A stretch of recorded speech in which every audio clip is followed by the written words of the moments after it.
It's been a year since my father passed away, and although the pain still lingers, we've slowly begun to heal.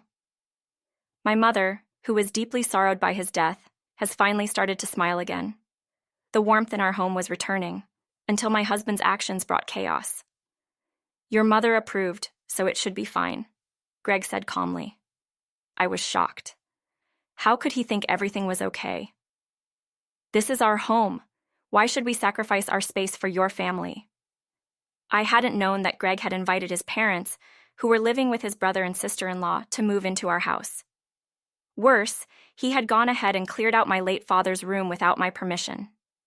The room had remained untouched since his death, a small tribute to his memory. Now, it was gone.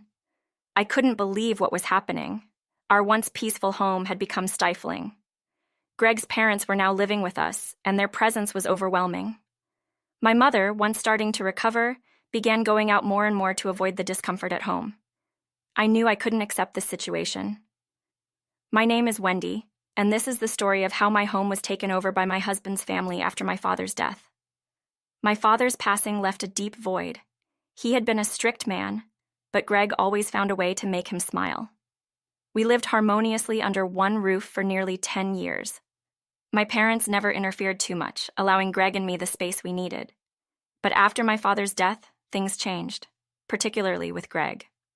Despite having the entire third floor to ourselves, Greg started spending more time on the second floor, which was my mother's domain.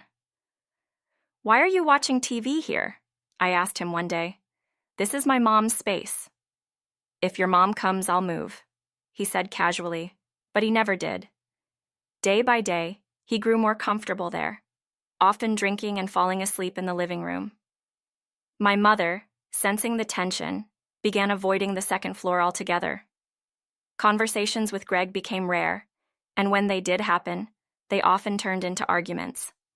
One evening, after returning from shopping with my mother, we found my father's old study in complete disarray. All his belongings had been removed.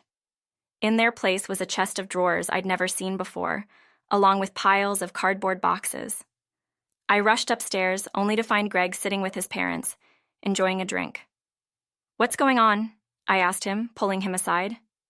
His response was startling. "My mom's not getting along with my brother's wife, so I invited them to stay here," he said as if it were no big deal. "They're using the study now." My blood boiled. "How could you do this without telling me? What about my father's things?" "I threw them away. They were just in the way," he answered nonchalantly. My father's cherished possessions were gone, disposed of without a second thought. I yelled loud enough for everyone to hear, "Tell them to leave. Bring back everything you threw away." But Greg, in his usual calm manner, simply nodded. I knew deep down he had no intention of taking any real action. As I raised my voice in frustration, I suddenly felt a gentle tap on my shoulder. Turning around, I saw my mother standing at the stairs, her finger pressed to her lips, signaling for silence. She shook her head and softly said, "It's late, Wendy. Let them stay tonight." Her calmness in that moment baffled me. I wanted to push back, to demand that Greg and his parents leave, but my mother's quiet resolve disarmed me. Even as I tried to speak with Greg later that night, he avoided the conversation, using his parents' presence as an excuse. The next morning, the situation grew worse. I entered the living room and found Greg passed out drunk on the couch. Dirty dishes cluttered the table. Just as I was about to start cleaning up, my mother-in-law appeared, tossing some of her laundry at me. "Wendy, can you handle this too? You're such a great help, taking care of your family and your parents." "My other daughter-in-law never lifts a finger," she complained, clearly expecting me to do the extra work without question. "Does she really plan to stay here forever?" I thought to myself, feeling the weight of her words press down on me. This was the house my parents had built, the home we had shared. How could I accept their intrusion any longer? I tried to wake Greg, but he was too groggy from the night before. Defeated, I returned to our bedroom and made a call to Greg's brother, hoping he might offer a solution. "I've already heard about it from Greg," his brother said. "But I can't take them back. The situation with our mother and Amy is beyond repair." "Wait, what?" I asked, stunned. You're leaving all this to me? His response was cold. Yeah, you'll just have to deal with it.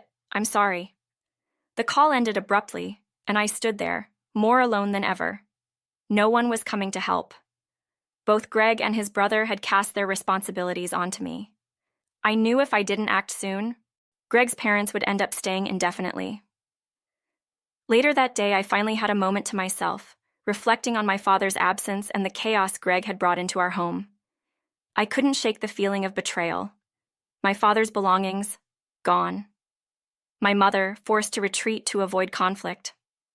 And Greg, showing no regard for the life we had built here.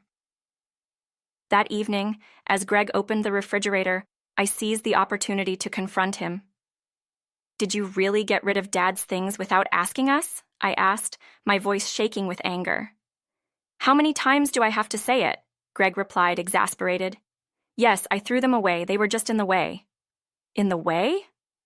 I couldn't believe his indifference. This is our family's home. My mother and I wanted to keep those things.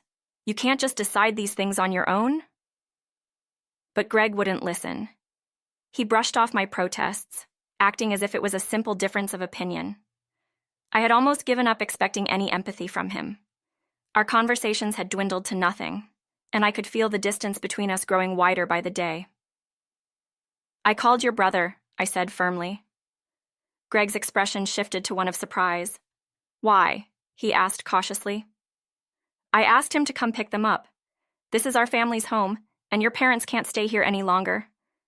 Greg's face darkened. Are you bullying my parents now? He accused, raising his voice. There's nowhere else for them to go. I shot back. What about your brother's house? Why not send them there? They can't go back, he snapped. Then they need to find another place, I responded. This house was built by my parents. Greg cut me off before I could finish. You always talk about it like it's only your parents' house. But don't forget, it's my home too. His words stung. He wasn't wrong. My parents had always refused to take rent from Greg and me, insisting that we save for the future instead. But this house was more than just bricks and mortar. It held memories of my father, of the family we had been before Greg's selfishness disrupted our peace. As I stood there, lost in thought, my mother returned from her bedroom. She must have overheard our argument because she spoke up quietly. If they have nowhere else to go, Wendy, let them stay a little longer, at least until they find a place, she said softly. Greg's parents are family too. Greg's face lit up. See, even your mother understands, he said, his tone full of smug satisfaction. But my mother wasn't finished. But, she continued, turning to Greg, you'll need to start looking for a new place for them. They can't stay here forever. Greg agreed, though I could hear the hesitation in his voice. I doubted his sincerity. However, I had no choice but to trust my mother's decision. I would make sure they kept their promise this time. 3 days later, a phone call changed everything. Yes, that's right, I said, excitement bubbling up inside me. Are you sure? I had contacted a junk removal service in a last-ditch effort to find out what had happened to my father's belongings. To my surprise, they had been stored and were safe. Without a moment's hesitation, I arranged for them to be moved to a storage facility. But just as I prepared to share the news with my mother, I noticed something strange. She wasn't in her bedroom. After searching the house, I found her upstairs in the living room. To my shock, my mother-in-law was there, visibly intoxicated in the middle of the day, with Greg and his father lounging nearby. My mother-in-law smiled drunkenly. Wendy, what's up? I had had enough. Why aren't your parents moving upstairs, Greg? This is my mom's space. Because their legs hurt, Greg replied, irritated. Why doesn't your mom move upstairs? I was at my breaking point. My mother was practically being pushed out of her own home to accommodate Greg's parents. This couldn't go on. And as I looked around the cluttered, messy living room, I realized something. My mother had been retreating to internet cafes to avoid being in her own home. It hit me like a wave. She was doing this for me, hiding her discomfort to keep the peace. But I couldn't let this continue. Later that evening, I approached my mother quietly.